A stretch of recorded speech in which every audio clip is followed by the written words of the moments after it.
All right.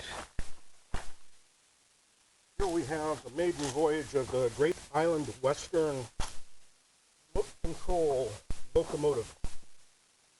On the controller, you have two channels, one for the throttle, that's this, and then the trigger will be used to operate the horn.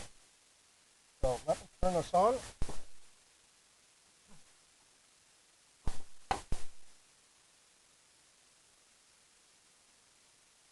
And let's back it up around the track and see how it goes.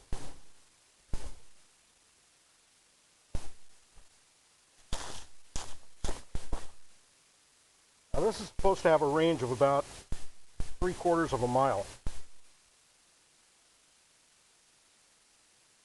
And I did test it around the track. It goes around the whole track, no problem. Does not lose radio reception. So we'll stop it now. Go forward.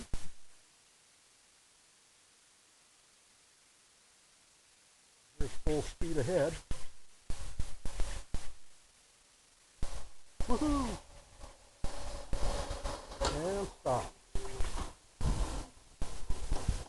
As you can see, it's got pretty good slow speed control. Let me back up.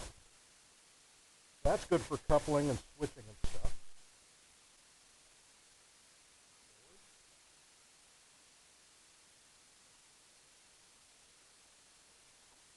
Cool.